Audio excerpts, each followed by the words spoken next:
Okay, this article is about bias by the media in reporting on the war in Ukraine and the comparisons they make with wars in the Middle East, like in Iraq and Afghanistan. And the complaint is from the Arab and Middle Eastern Journalists Association.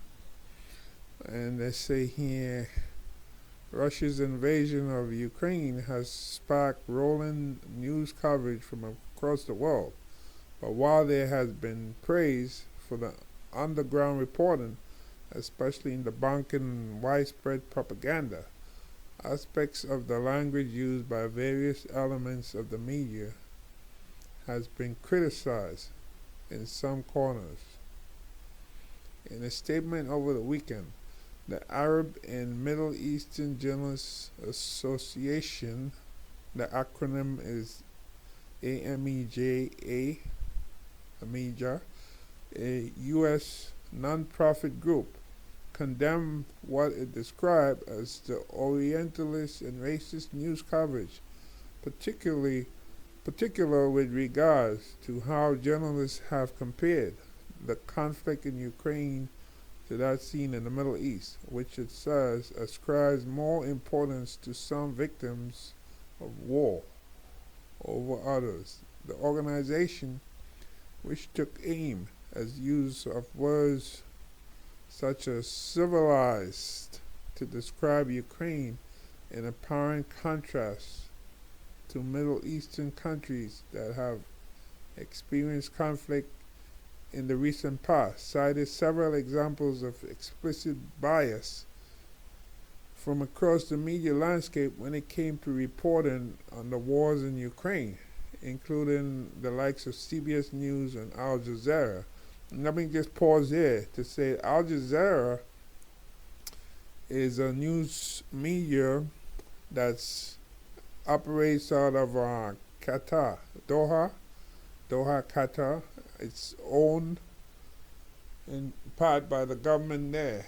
So, however, they do hire Western people. If you look at it, they do hire. It's not all like Middle East and Arabic or what have you. They do hire people. You see people like from England, from the United States, and so forth who report. So, from around the world. So, I have to put that in there. So it's not just like CBS, for example. You have Al Jazeera, which is out of Doha, and they're being accused. And they sit right there in the Middle East. So with that information, you could take it and you could use it to do what you want with it. On February 26, in a CBS News segment, a reporter said, "But this isn't a place, with all due respect, like Iraq or Afghanistan, that has seen conflict raging for decades. This is a relatively civilized European." On February 26, in a CBS News segment, a reporter said, "But this isn't a place, with all due respect, like Iraq or Afghanistan, that has seen conflict raging for decades. This is a relatively civilized European," right? Relatively European. I have to choose those words carefully too. City, one way you wouldn't expect that or hope that it's going to happen. On Al Jazeera English over the weekend, an anchor told viewers, "What's compelling is just looking at them, the way they address these prosperous, I'm loath to use the expression, middle-class people. These are not obviously refugees looking to get away from areas in the Middle East that are still in a big state of war. These are not people trying to get away from areas in North Africa. They look like any other European family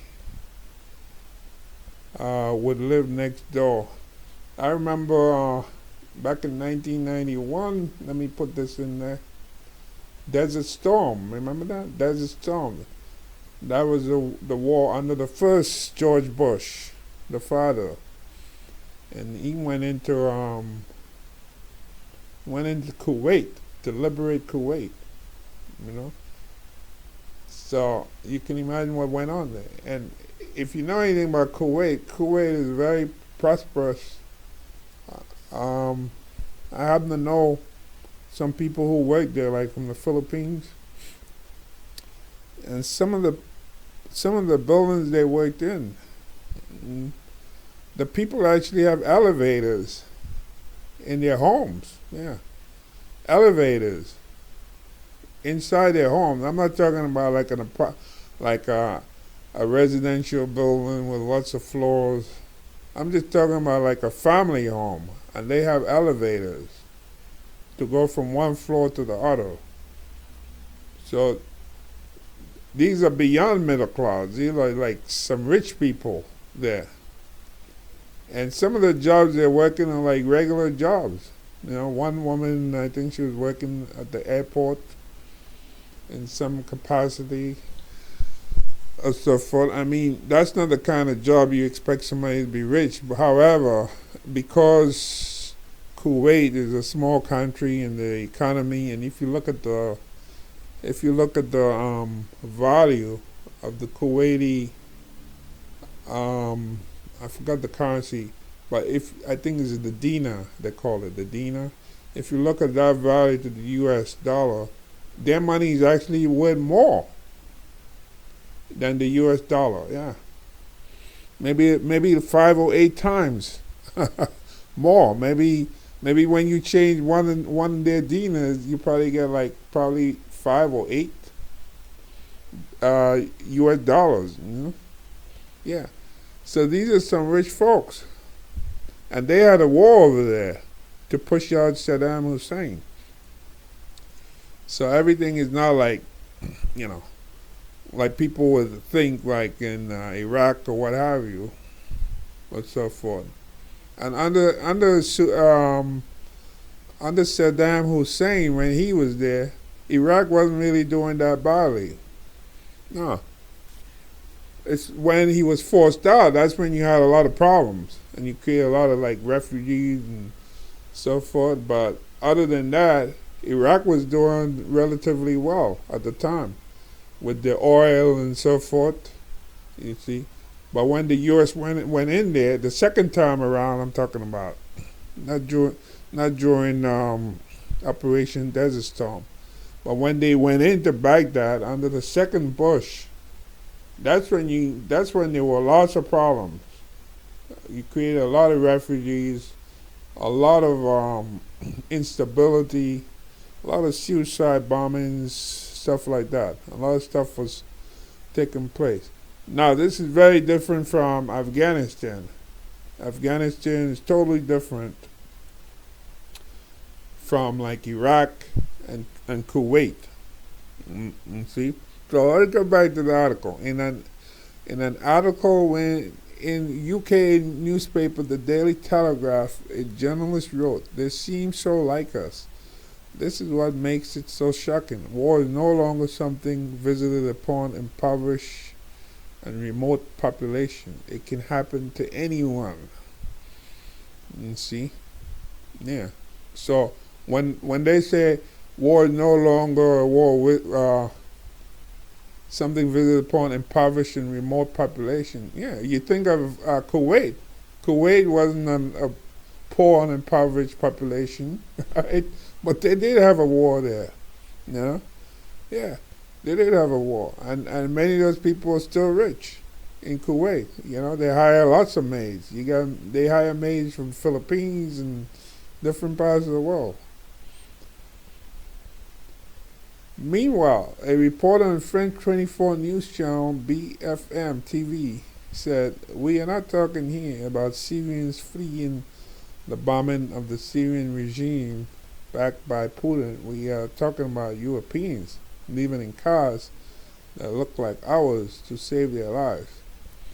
In its statement, the AMEJA said that it condemned any implications that a population or country is uncivilized or that economic factors somehow make one nation more deserving of conflict, said that this commentary normalizes tragedy in parts of the world and dehumanizes and renders the experience with war as somehow normal and expected.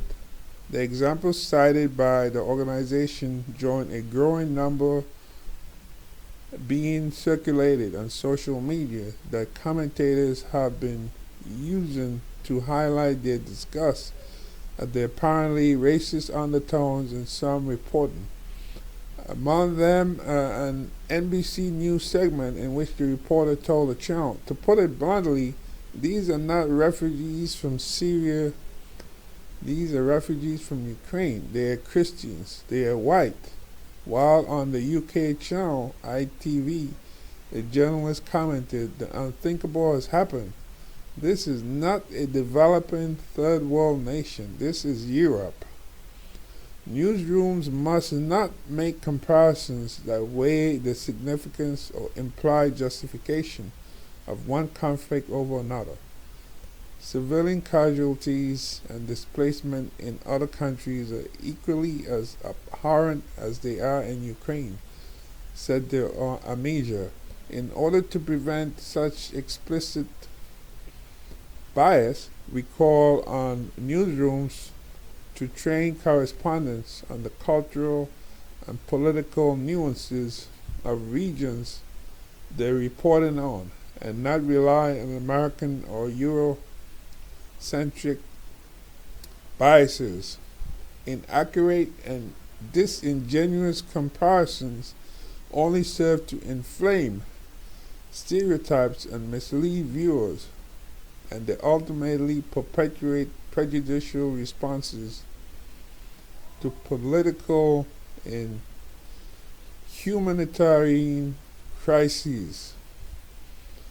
I think one of the problems is that we live in a time now when you have like 24/7 news media, and they reporting, and they, instead of like reporting the news, they're editorializing. If you go back to the time of like Walter Cronkite, when he used to read the news, what set him apart was that he read the news.